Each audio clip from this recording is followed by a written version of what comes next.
Hello students, today we will discuss interview method.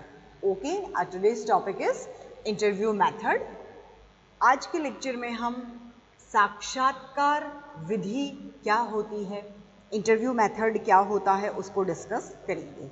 Okay, हम ये देखते हैं कि जो इंटरव्यू है वो सोशल इन्वेस्टिगेशन हो, चाहे हम सर्वे की बात करें, उसके लिए डेटा कलेक्ट करने का एक इम्पॉर्टेंट मेथड होता है. ये क्या है? डेटा कलेक्शन का एक इम्पॉर्टेंट मेथड है. किसका? डेटा कलेक्शन के लिए.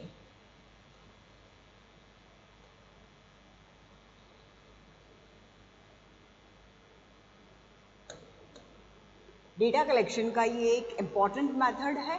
चाहे हम सर्वे की बात करें, चाहे हम इन्वेस्टिगेशन की बात करें, हम इनको यूज़ करते हैं.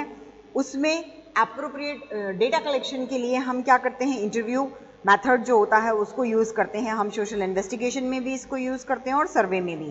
तो जनरली अगर हम देखें तो हमारी जो रूटीन लाइफ है उसमें हम इंटरव्यू वर्ड का जो यूज़ करते हैं उसका यूज़ हम कैसे करते हैं कि कोई बड़ा ऑफिसर है, उससे हम मिलने जा रहे हैं, मीन्स उस पर्सन से हमारा इंटरव्यू है आज, या हम जॉब के लिए इंटरव्यू देने जाते हैं, है ना, या हम हमारी कोई ऐसी ट्रेनिंग हो रही है उसके लिए हम जाते हैं. तो वहाँ जो लोग होते हैं, है ना, कोई इंस्टीट्यूशन है उसमें हम हमारी कैपेबिलिटी, हमारी जो वर्क एफिशिएंसी है, हमारी जो कैपेसिटी है उसको इवैल्यूएट करने के लिए इंटरव्यू लिए जाते हैं. तो हम ये देखते हैं कि सोसाइटी जो है उसके अंदर ये जो इंटरव्यू वर्ड है, ये जो साक्षात्कार वर्ड है इंटरव्यू वर्ड, इसका बहुत अलग अलग मीनिंग हम देखते हैं, है ना. लेकिन हम आज यहाँ ये बात कर रहे हैं कि सोशियोलॉजी जो है उसके अंदर किस तरीके से इस इंटरव्यू को हम यूज़ करते हैं. तो हम यहाँ सोशल इन्वेस्टिगेशन की बात करेंगे. अगर हम इन्वेस्टिगेशन की बात करते हैं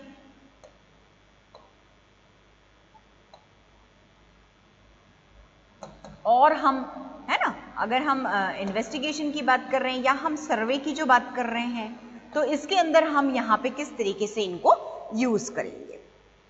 अब हम ये देखते हैं कि ये एक ऐसा प्रोसेस होता है इंटरव्यू, जिसमें जो इंटरव्यू लेने वाला होता है, इंटरव्यूअर जो होता है, वो इन्फॉर्मेंट्स के पास में जाता है या इन्फॉर्मेंट्स उसके पास में आते हैं. उनका डायरेक्ट कांटेक्ट होता है, वो आमने सामने होते हैं और वो आपस में बातचीत करते हैं, उनकी कन्वर्सेशन चलती है ना. ये एक साइकोलॉजिकल कंडीशन होती है जिसमें जो साक्षात्कारकर्ता होता है वो सूचनादाता के पास में रहता है, मीन्स निकट रहता है. उनका जो विचार विमर्श होता है वो फ्री होता है ना. अब हम ये देखते हैं कि जो ये इंटरव्यू लिया जाता है, इसका ऑब्जेक्ट हमारा क्या है कि जो विचार हो, चाहे विश्वास हो, मूल्य, भावनाएं, जो फीलिंग्स होती है, जो थिंकिंग होती है, थॉट होते हैं ना, व्यूज़ वगैरह होते हैं, उनके हम पर्सनल एक्सपीरियंस देखते हैं या हम फ्यूचर में आने वाली जो चीज़ें हैं उनके बारे में जानने की कोशिश करते हैं. तो ये सारे हमारे मोटिव होते हैं इंटरव्यू लेने के. ये क्या है, एक बहुत इलास्टिक प्रोसेस होता है. अब इसमें क्या होता है कि अब हम ये देखें कि चाहे जो एंथ्रोपोलॉजी है, चाहे सोशलॉजी है, चाहे साइकोलॉजी है, इन सब में हम इंटरव्यू का यूज़ करते हैं. ठीक है, जो साइकोलॉजिस्ट होते हैं, है ना, जो मनोचिकित्सक जो होते हैं, वो रोगी जो होते हैं उनकी ट्रीटमेंट के लिए ये सब जो इंटरव्यू होते हैं उनको यूज़ करते हैं. हम अदर एस्पेक्ट्स जो होते हैं उनके अंदर भी इसको यूज़ करते हैं. मीन्स हम इंटरव्यू के थ्रू ये भी देखते हैं कि पर्सन जो है उसकी टेंडेंसी किस तरीके की है, उसके इमोशंस कैसे हैं, है ना, वो क्या फील करता है, आसपास का एटमॉस्फेयर कैसा है, ये सारी चीज़ें हम उसके अंदर देखते हैं ना. अब हम देखते हैं meaning and definition of interview. तो सबसे पहले हम उसका मीनिंग देखेंगे कि इसका अर्थ क्या होता है, साक्षात्कार का अर्थ क्या है. ठीक है, तो हम ये देखते हैं कि जो इंटरव्यू है वो दो वर्ड से मिलके बना है. ठीक है, फर्स्ट वर्ड है इंटर. फर्स्ट वर्ड क्या है? इंटर. और इसका मीनिंग हम हिंदी में जानते हैं बहुत अच्छी तरीके से कि भीतर, मीन्स इनर. ठीक है, मतलब अंदर. और व्यू. ठीक है, व्यू. व्यू का मतलब क्या है? दृष्टि या देखना. ठीक है, अब इसको हम अगर एक साथ करें तो ये वर्ड क्या बन रहा है? इंटरव्यू. और मीन्स भीतर देखना या अंदर देखना या अंतर्दृष्टि. ठीक है। तो मतलब क्या है इसका, इंटरव्यू का मतलब कि कुछ ऐसे एक्सप्रेस और अनएक्सप्रेस फैक्ट्स होते हैं जिनका हम ऑब्जर्वेशन नहीं कर सकते हैं, उनकी जो नॉलेज होती है वो हम इसके थ्रू लेते हैं। मतलब जिन प्रकट या अदृश्य तथ्यों का बाह्य रूप से, आउटर वे में हम, है ना, ऊपरी हम ऑब्जर्वेशन नहीं कर सकते हैं, तो उन फैक्ट्स की जानकारी प्राप्त करना क्या कहलाता है, साक्षात्कार कहलाता है। ओके ना, ये तो जनरल मीनिंग था। देन अब हम इसकी डेफिनेशन देखते हैं, ठीक है। तो डेफिनेशन हम देखते हैं C.S. मोजर जो है, ठीक है,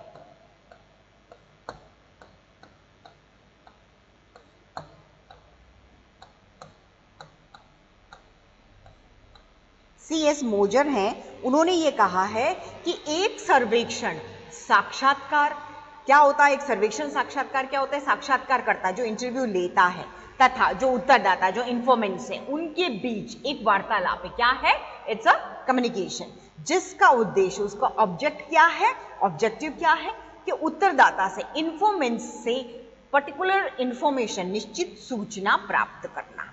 ओके, क्या है हमारा मोटिव, निश्चित उद्देश्य के लिए हमको उनसे सूचना कलेक्ट करनी है। ओके नाउ अब हम और डेफिनेशन कुछ देखें। अगर ये तो मोजर की डेफिनेशन थी, अगर हम पीवी यंग जो हैं, श्रीमती पीवी यंग, उनकी डेफिनेशन देखें तो हम ये देख सकते हैं कि वो क्या कहना चाह रहे हैं। वो ये कहना चाह रहे हैं अपनी डेफिनेशन में कि इंटरव्यू क्या है, एक ऐसा सिस्टमेटिक प्रोसेस है और उसको सिस्टमेटिक प्रोसेस के रूप में ही माना जाता है, मीन्स उसको क्रमबद्ध प्रणाली के रूप में ही माना जाता है, जिसके थ्रू एक पर्सन दूसरे पर्सन से उनकी जो उनका जो इनर, जो उनकी लाइफ की जो कुछ इंसिडेंट्स होते हैं, है ना, उनमें उनको उजागर करने की कोशिश करता है और इमेजिनेशनल रूप में उनके अंदर प्रवेश करने की कोशिश करता है, जो उसके लिए क्या है, जनरली क्या है, उसके लिए वो एक कॉम्पिटिटिव प्रोसेस है, ठीक है, जिससे वो क्या होता है, अपरिचित होता है। अगर हम इसको और इजीएस्ट फॉर्म में देखें तो हम ये कह सकते हैं कि ये क्या है, बेसिक रूप से ये क्या है, सोशियोलॉजिकल इंटरैक्शन है, एक प्रोसेस है, ठीक है। इसमें क्या होता है, दो लोग होते हैं, वो आपस में संवाद करते हैं, उनका कम्युनिकेशन होता है, उनमें क्वेश्चनिंग होती है, आंसर दिए जाते हैं, ठीक है। ये क्या है, एक साइकोलॉजिकल प्रोसेस, ठीक है। तो इंटरव्यू क्या है, एक ऐसा माध्यम है जो उत्तरदाता जो होता है उसके समक्ष प्रत्यक्ष बैठकर उससे उत्तर प्रत्युत्तर किया जा सकता है। ओके, अब अगर हमने जो डेफिनेशंस देखी, हम मोजर की बात करें, हम पीवी यंग की बात करें, है ना, गुडे और हॉट की डेफिनेशन अभी हमने देखी थी, ठीक है, कि ये अंतःक्रिया है, प्रक्रिया है। तो अब हम अगर इसको इनका ये जो डेफिनेशन है इनका अगर हम कंक्लूजन निकालना चाहें तो हम ये कह सकते हैं कि साक्षात्कार एक ऐसी व्यवस्थित पद्धति, एक सिस्टमेटिक प्रोसेस है जिसमें दो या दो से अधिक व्यक्ति जो होते हैं, दो, ऑब्वियस है कि इंटरव्यू एक अकेला पर्सन तो लेगा नहीं, वो पर्सन इंटरव्यू लेगा और सामने उत्तरदाता होगा जिसका वो इंटरव्यू ले रहा है, ठीक है, किसी विशिष्ट उद्देश्य के लिए। हमारे पास क्या है, फिर ऑब्जेक्टिव मोटिव भी तो होना चाहिए हमारे पास, ठीक है। विशेष उद्देश्य को सामने रखकर परस्पर आमने सामने होके संवाद, वार्तालाप, कम्युनिकेशन होगा, ठीक है, बातें होगी, इंटरेक्शन होगा और उत्तर प्रति उत्तर, क्वेश्चन पूछा जाएगा, उसका उत्तर दिया जाएगा, इधर से उत्तर जो दिया जाएगा उसको समझा जाएगा, इस तरीके से उत्तर प्रति उत्तर करते हैं। यह एक मनोवैज्ञानिक विधि है, it is a psychological process जिसमें साक्षात्कारकर्ता उत्तरदाता की भावनाओं, मीन्स जो इंटरव्यू लेता है, वो जो इन्फॉर्मेंट्स हैं, जो उत्तरदाता है, उनकी जो फीलिंग्स होती है, उनके जो विचार होते हैं, थिंकिंग होती है, उनकी टेंडेंसी जो होती है और उनके आंतरिक जीवन का अध्ययन करता है। मीन्स उनकी लाइफ के कुछ ऐसे इंपॉर्टेंट फैक्ट्स होते हैं जिनको वो क्वेश्चन के थ्रू जानने की कोशिश करता है, वो इस तरीके से इंटरव्यू का यूज करता है। ओके, तो ये क्या है, ये इंटरव्यू प्रक्रिया है। हम क्या कह सकते हैं कि ये एक व्यवस्थित पद्धति है, सिस्टमेटिक प्रोसेस है, ये एक साइकोलॉजिकल प्रोसेस है। मीन्स इसमें क्या होता है, एक व्यक्ति साक्षात्कार करता होता है जो उत्तरदाता से आमने सामने प्रत्यक्ष रूप से वार्तालाप करता है, मीन्स कम्युनिकेशन होता है उनके बीच में, और उनकी जो उत्तरदाता होते हैं उनकी फीलिंग्स, उनकी थिंकिंग, उनके विचार, है ना, उनका आंतरिक जीवन जो होता है उसके बारे में स्टडी करने की कोशिश करता है। ओके, नाउ अब हम इसकी विशेषताएं जो है, कैरेक्टरिस्टिक्स ऑफ इंटरव्यू, उसकी बात करेंगे। ठीक है, हम ये देखते हैं कि साक्षात्कार होता क्या है, हमने ये देख लिया। अब हम ये देखेंगे कि इंटरव्यू की विशेषताएं क्या क्या होती है। ठीक है, तो सबसे फर्स्ट हम ये देखते हैं कि साक्षात्कार के लिए क्या होना चाहिए, 2 या 2 से अधिक व्यक्तियों का होना जरूरी है। क्या जरूरी है? ये 2 या 2 से अधिक जो व्यक्ति होते हैं उनका होना बहुत जरूरी होता है। क्यों? क्योंकि एक ही पर्सन चाहे सिर्फ इंटरव्यू लेने वाला होगा, इंटरव्यू किसी का कोई देने वाला इंटरव्यू होगा ही नहीं, तो कैसे इंटरव्यू लिया जा सकता है। और अगर कोई इंटरव्यू देने के लिए तैयार है सूचनादाता, लेकिन इंटरव्यू लेने वाला नहीं है, मीन्स साक्षात्कार करता नहीं है, तो इंटरव्यू किस तरीके से लेगा और कौन लेगा? तो उसके लिए 2 लोग चाहिए। ठीक है, एक साक्षात्कारकर्ता और एक सूचनादाता। कौन चाहिए?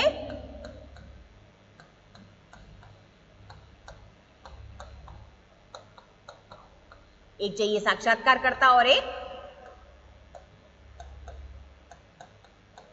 सूचनादाता। ठीक है, तो 2 या 2 से अधिक व्यक्तियों का होना जरूरी है, जो परस्पर संपर्क, उनका कांटेक्ट होगा, कम्युनिकेशन होगा और इंटरेक्शन होगा। ठीक है, उनके अंदर क्या होगा? संपर्क, कांटेक्ट होगा उनका आपस में, कम्युनिकेशन होगा, वार्तालाप होगा और अंतःक्रिया, इंटरेक्शन होगा। ठीक है, क्या जरूरी है? उनमें परस्पर संपर्क, वार्तालाप और अंतःक्रिया जरूरी है। तो ये एक विशेषता होती है। देन फिर हम ये देखते हैं कि ये जो लोग होते हैं, इनमें से एक साक्षात्कारकर्ता होगा, एक उत्तरदाता होगा। ऑब्वियस है ना, एक साक्षात्कारकर्ता, एक सूचनादाता, इसको हम उत्तरदाता भी कहते हैं। एक तो साक्षात्कारकर्ता और एक उत्तरदाता, जो सूचनादाता भी कहलाता है। ठीक है, अब ये 2 लोग होना जरूरी है, तो ये एक विशेषता है इसकी। ठीक है, फिर क्या है कि इंटरव्यू जो है इट्स अ सोशल प्रोसेस। क्या है ये एक सामाजिक प्रक्रिया है। साक्षात्कार क्या है? एक सामाजिक प्रक्रिया है, क्योंकि सोशल प्रोसेस है। क्यों? क्योंकि हम इसके अंदर समाज में होने वाली घटनाएं, इंसिडेंट्स, वो जो पर्सन है जिसका हम इंटरव्यू ले रहे हैं, उसके वो समाज से किस तरीके से प्रभावित है, हम किस ऑब्जेक्टिव से उस पर्सन का और उसके आसपास के लोगों का और जो सिचुएशन है उसका इंटरव्यू ले रहे हैं, उसकी इंफॉर्मेशन ले रहे हैं, तो वो क्या है? एक सोशल प्रोसेस है। ओके, देन फिर अब हम और देखते हैं कि साक्षात्कार क्या है? एक उद्देश्यपूर्ण वार्तालाप है। ऐसे ही हम टाइम पास के लिए बातें नहीं कर रहे हैं, हम टाइम पास के लिए किसी पर्सन के साथ कम्युनिकेट नहीं कर रहे हैं। हम क्या कर रहे हैं? हमारा एक उद्देश्य है। मान लो हम किसी कॉलेज में गए, वहाँ जो लेक्चरर्स हैं उनसे हम बात करना चाहते हैं, या पर्टिकुलर सब्जेक्ट के बारे में हमें इंफॉर्मेशन चाहिए, वो बच्चे किस तरीके से पढ़ रहे हैं, क्या उनको सब्जेक्ट समझ में आ रहा है कि नहीं आ रहा है, सब्जेक्ट कितना कॉम्प्लिकेटेड है, इस तरीके का अगर हम रिसर्च कर रहे हैं, हम उस लेक्चरर के पास जाएंगे, तो हमारा मोटिव है, हमारा उद्देश्य है ना, पर्टिकुलर हमारे उद्देश्य हैं। सबसे पहला उद्देश्य क्या? कि हमको उस सब्जेक्ट के बारे में जानकारी चाहिए, लेक्चरर किस तरीके से पढ़ा रहा है, उसकी टेक्निक, बच्चों को कितना समझ में आ रहा है, तो बच्चों से इंटरव्यू करेंगे, बच्चों का इंटरव्यू लेंगे, उनसे समझेंगे हम। ठीक है, एटमॉस्फेयर वगैरह के बारे में जानना है, तो हम वो ऑब्जर्वेशन के थ्रू कुछ आसपास जो लोग होंगे उनका इंटरव्यू लेंगे। ठीक है, तो ये सारे हमारे उद्देश्य है कि एक कोई पर्टिकुलर सब्जेक्ट है, मीन्स अगर हम सोशियोलॉजी की बात कर रहे हैं, सोशियोलॉजी सब्जेक्ट की बात कर रहे हैं, और इस सब्जेक्ट के बारे में हमको क्या चाहिए? जानकारी चाहिए। ठीक है, तो हम जो टीचर हैं उनका इंटरव्यू लेंगे, जो स्टूडेंट्स हैं पढ़ने वाले, ठीक है, उनका इंटरव्यू लेंगे। हम इन दोनों का इंटरव्यू लेके इस सोशियोलॉजी के बारे में जानेंगे। मतलब हमारा उद्देश्य क्या है? सोशियोलॉजी के बारे में जानना, कि बच्चों को कितना समझ में आ रहा है, टीचर किस तरीके से पढ़ा रहा है, बच्चे किस तरीके से उस सब्जेक्ट को हैंडल कर रहे हैं, टीचर किस तरीके से उसको हैंडल कर रहा है, ये हमारे उद्देश्य होता है। ओके, अब क्या है? ये क्या है? ये एक उद्देश्यपूर्ण वार्तालाप है। फिर हम ये कहते हैं कि ये एक मनोवैज्ञानिक प्रक्रिया है। It is a psychological process. क्यों? क्योंकि हम उस पर्सन, जिस पर्सन का हम इंटरव्यू ले रहे हैं, हम उस पर्सन को देखते हैं, हम उस पर्सन की थिंकिंग, उसके विचार, हम उसको जानने की कोशिश करते हैं, हम उसके आमने सामने बैठे हैं, उसके हाव भाव है ना, वो सब कुछ हम क्या कर रहे हैं, समझने की कोशिश कर रहे हैं। तो ये क्या है, it is a psychological process. क्यों? क्योंकि हमारे सामने जो व्यक्ति बैठा है, जो उत्तरदाता है, हम उससे इस तरीके से क्वेश्चन वगैरह करते हैं कि उसके हाव भाव, उसके विचार, उसकी जो उसकी सिचुएशन जो है उसको भी हम उसका भी ऑब्जर्वेशन कर रहे हैं, मतलब हम मनोवैज्ञानिक अध्ययन भी उसका कर रहे हैं। फिर क्या है, क्या कि साक्षात्कार क्या है, सूचना संकलन की एक मौखिक विधि है। और ठीक है, ये क्या है, एक मौखिक विधि है। मीन्स हम रिटर्न में जिस तरीके से क्वेश्चनर शेड्यूल वगैरह भराते हैं उस तरीके से नहीं, हम सिर्फ सामने वाले पर्सन जो है, उत्तरदाता जो है, हम सिर्फ उसका इंटरव्यू ले रहे हैं। कैसा? वर्बली इंटरव्यू ले रहे हैं। हम रिटर्न में कुछ भी लिखते नहीं है, सिर्फ हम क्वेश्चन पूछ रहे हैं, वो वर्बली हमको आंसर दे रहा है। तो ये क्या है, ये एक मौखिक प्रक्रिया है, वर्बल प्रोसेस है। ओके, नाउ फिर हम ये देखते हैं कि साक्षात्कार जो होता है, इंटरव्यू जो होता है, उसमें दो जो पक्ष होते हैं उनके बीच आमने सामने और प्राथमिक संबंध होते हैं। क्या होता है, वो लोग आमने सामने होते हैं। ऑब्वियस है, सूचनादाता और साक्षात्कारकर्ता दोनों आमने सामने होते हैं और उनके बीच में क्या होता है, प्राथमिक संपर्क होता है। ठीक है, प्राइमरी रिलेशनशिप है इनके बीच में।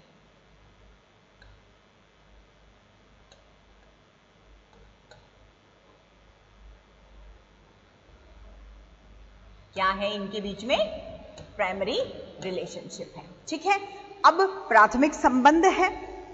और फिर क्या है कि जो साक्षात्कार में क्या होता है, इंटरव्यू में क्या होता है कि जो इन्वेस्टिगेटर होता है उसके द्वारा जो सब्जेक्ट लिया जाता है, मीन स्टडी के लिए जो सब्जेक्ट वो ले रहा है, उससे रिलेटेड जो इंफॉर्मेशन होती है और जो डेटा कलेक्शन होता है वो किया जाता है। अब साक्षात्कारकर्ता जो होता है वो क्या करता है, सूचना दाता जो होता है उससे क्या करता है, उससे उसका जो सब्जेक्ट है जिसके बारे में वो अध्ययन करना चाहता है, उस अध्ययन को वो क्या करता है, उस अध्ययन के द्वारा वो क्या करता है, इंफॉर्मेशन कलेक्ट करता है, वो डेटा कलेक्ट करता है और फिर रिसर्च करता है। वो डेटा कलेक्शन किया जाता है किसके थ्रू, इस इंटरव्यू के थ्रू। ओके, अब ये तो क्या थी, इसकी विशेषताएं थी। अब हम इसकी जो उद्देश्य हैं, ऑब्जेक्टिव्स जो हैं, ठीक है, उनके बारे में डिस्कस करते हैं। फर्स्ट है प्रत्यक्ष संपर्क द्वारा सूचनाएं, मतलब इंफॉर्मेशन थ्रू डायरेक्ट कॉन्टैक्ट। साक्षात्कार में क्या होता है कि 2 या 2 से अधिक पर्सन होते हैं और उनके बीच में आमने सामने का डायरेक्ट कांटेक्ट होता है ना, बिल्कुल डायरेक्ट उनका जो प्राइमरी रिलेशनशिप उनके अंदर एस्टेब्लिश हो जाता है। तो ये कंडीशन जो होती है, इसमें इन्वेस्टिगेटर जो होता है वो सूचनादाता से सब्जेक्ट से रिलेटेड इंपॉर्टेंट इंफॉर्मेशन होती है वो कलेक्ट करता है। अब इन्वेस्टिगेटर जो होता है वो अपनी उसकी जो प्रेजेंस होती है उसकी वजह से वो सूचनादाता जो होता है उसको सूचना देने के लिए मोटिवेट करता है। दोनों वो फ्री होके आपस में कम्युनिकेट करते हैं, है ना। और सूचनाएं जो होती है, इंफॉर्मेशंस जो होती है, वो सूचनादाता अपनी जो इंटरनल जो इंफॉर्मेशंस होता है वो भी उनको देता है। इस तरीके से डायरेक्ट कांटेक्ट के थ्रू जो इन्वेस्टिगेटर होता है वो सूचनादाता की इंटरनल जो फीलिंग्स होती है, उसकी इमोशंस, उसकी टेंडेंसी, है ना, उसकी जो विशेस वगैरह होती है, इच्छाएं वगैरह, उन सब के बारे में जानकारी ले लेता है। ओके, देन अब सेकंड हम ये देखते हैं कि उपकल्पनाओं का स्रोत क्या है, सोर्सेस ऑफ हाइपोथेसिस। मतलब इंटरव्यू का एक उद्देश्य क्या होता है कि जो हाइपोथेसिस होती है उनका हमको निर्माण करना है, उनको हमको बनाना है, उसके लिए हमको इंपॉर्टेंट जो सोर्सेज है, सामग्रियां हैं, वो चाहिए। मतलब इंटरव्यू के दौरान क्या होता है कि व्यक्ति जो होता है वो ग्रुप के बारे में अलग अलग नई नॉलेज गेन करता है, नए जो सोर्सेज होते हैं उनका पता लगाता है, नए एरियाज का पता लगाता है, लोगों की फीलिंग, टेंडेंसी, उनकी जो विशेज होती है, डिजायर्स होती है, उनकी नॉलेज गेन करता है। और व्यक्ति और जो सामूहिक जीवन होता है, मीन्स सोशल ग्रुप जो होता है ना, उनके बीच में जो इम्पॉर्टेंट जो अनुभव जो होते हैं उसको उनके बेस पे वो क्या करता है, हाइपोथेसिस तैयार करता है। देन फिर हम देखते हैं कि व्यक्तिगत तथ्यों की जो प्राप्ति होती है, मीन्स उसको पर्सनल इंफॉर्मेशंस मिलती है कि साक्षात्कार का उद्देश्य क्या है कि लोग जो होते हैं उनकी लाइफ से रिलेटेड इंटरनल और जो पर्सनल इंफॉर्मेशंस होती है वो कलेक्ट करना। ऐसी सूचनाएं जिनको व्यक्ति जो है वो क्या है, मतलब ऐसी सूचनाएं कलेक्ट की जाए जिनको पर्सन की पिक्चर कह के बुलाया जा सकता है। और ये जो क्या कहते हैं पर्सनल जो स्टडी होती है, व्यक्तिगत जो अध्ययन होता है, उसके लिए उसकी हिसाब से ये बहुत इंपॉर्टेंट होता है कि उनके पर्सनल फैक्ट्स तैयार किए जाए, कलेक्ट किए जाए। देन फोर्थ है गुणात्मक तथ्यों के लिए। मतलब गुणात्मक तथ्यों की बात करें तो हम ये कह सकते हैं कि मानव जीवन जो है उससे रिलेटेड ऐसे गुणात्मक तथ्य होते हैं, जैसे हम भावनाओं की बात करें या जैसे मनोवृत्तियों की बात करें या उद्वेग की बात करें, है ना, हम उनकी टेंडेंसी, उनकी फीलिंग, उनके इमोशंस, उनकी विशेज, उनकी थिंकिंग, उनके फोक बिलीव्स, है ना, उनकी जो उनके नॉर्म्स, वैल्यूज, इंटरेस्ट, इन सब की बात करते हैं। तो इनकी स्टडी सिर्फ और सिर्फ जो इंटरव्यू होता है उसके द्वारा ही पॉसिबल हो सकती है। हम इनको डिजिट्स वगैरह में एक्सप्रेस नहीं कर सकते हैं। देन फिर अब हम देखते हैं कि अवलोकन का अवसर, अपॉर्चुनिटी फॉर ऑब्जर्वेशन। मतलब साक्षात्कार का एक उद्देश्य क्या है, एक मोटिव क्या है कि साक्षात्कार से जो व्यक्तिगत तथ्य जो होते हैं उनकी नॉलेज हमको मिल जाती है, और उसके साथ साथ जो लोग होते हैं उनके बिहेवियर, उनके लाइफ से रिलेटेड बहुत सी बातों का हम ऑब्जर्वेशन करते हैं, ये अपॉर्चुनिटी हमको मिल जाती है। इस तरीके से साक्षात्कार में क्या होता है, इंटरव्यू में क्या होता है, अवलोकन और साक्षात्कार दोनों एक साथ हो सकते हैं। तो इसमें इंटरव्यू में हम अवलोकन भी कर सकते हैं। नेक्स्ट है अन्य विधियों से प्राप्त सामग्रियों का सत्यापन, मतलब verification of information received through other methods. साक्षात्कार का एक उद्देश्य क्या होता है कि हम जो क्वेश्चनियर है या ऑब्जर्वेशन है या जो दूसरे मेथड होते हैं उनसे भी हम सोर्सेस कलेक्ट कर सकते हैं, जो क्या होंगे, जो एश्योरेबल होंगे और एक्यूरेट होंगे, मींस विश्वसनीय भी होंगे और प्रामाणिक भी होंगे। ये नॉलेज भी हमको उससे मिल जाता है। कई बार क्या होता है कि कुछ फैक्ट्स ऐसे होते हैं जो प्रश्नावली और अवलोकन से स्पष्ट नहीं होते हैं। मतलब हम अगर डेटा कलेक्ट करने जाते हैं, हम कोशिश करते हैं, तो जो प्रश्नावली होगी या जिससे हम डेटा कलेक्ट करते हैं उस तरीके के कोई भी अवलोकन अगर हम करते हैं तो उनसे हमको इतने एश्योरेबल डेटा या एक्यूरेट डेटा नहीं मिल पाते हैं जो हम सूचनाएं साक्षात्कार के माध्यम से ले सकते हैं। हम साक्षात्कार के थ्रू कई इंफॉर्मेशन कलेक्ट कर सकते हैं, ये एक उद्देश्य होता है। देन फिर क्या है, विभिन्न विचारों और अतिरिक्त सूचनाओं को ज्ञात करना। मतलब अलग अलग जो थिंकिंग होती है और जो अदर इंफॉर्मेशन होती है उनको कलेक्ट करना। मतलब साक्षात्कार का एक मुख्य उद्देश्य क्या है कि जो भी प्रॉब्लम है, समस्या जो है, उसके अलग अलग जो विचार होते हैं उसके बारे में लोगों के, और उनकी जो सूचनाएं होती है, एक्सेस में जो हमको एक्स्ट्रा इंफॉर्मेशन चाहिए वो इससे कलेक्ट की जा सकती है। और लास्ट इसके अंदर है घटना के लिए उत्तरदायी कारकों की खोज, कि मतलब जो इंसिडेंस हुआ है उसके लिए रिस्पॉन्सिबल जो फैक्टर्स होते हैं, है ना, उनको सर्च करना। तो साक्षात्कार के द्वारा किसी घटना के लिए उत्तरदायी कारक जो होते हैं, है ना, उनको सर्च किया जाता है, और ये जो फैक्टर्स होते हैं उन्हीं के कोरिलेशन और उनके प्रभाव होते हैं, उनके बारे में नॉलेज गेन किया जाता है, उनके बारे में जानकारी का पता लगाया जाता है। ओके, तो आज के लेक्चर में हमने इंटरव्यू के बारे में पढ़ा। हमने देखा कि साक्षात्कार जो है वो होता क्या है। तो हमने साक्षात्कार का क्या देखा था, उसका हमने अर्थ देखा, हमने उसकी परिभाषा जो होती है वो देखी, ठीक है, हमने उसकी विशेषताओं के बारे में देखा है, और फिर विशेषताओं के बारे में देखा, और फिर हमने उसके उद्देश्यों के बारे में पता लगाया। ओके, तो आज के लेक्चर में हमने इंटरव्यू से रिलेटेड ये 4 अर्थ, परिभाषा, विशेषताएं और उद्देश्य में उसका मीनिंग, डेफिनेशन, उसकी कैरेक्टरिस्टिक्स और उसके ऑब्जेक्टिव्स के बारे में जाना है। नेक्स्ट लेक्चर में हम इसके टाइप्स जो होते हैं, टाइप्स ऑफ इंटरव्यू, उसके बारे में डिस्कस करेंगे। Okay, thank you.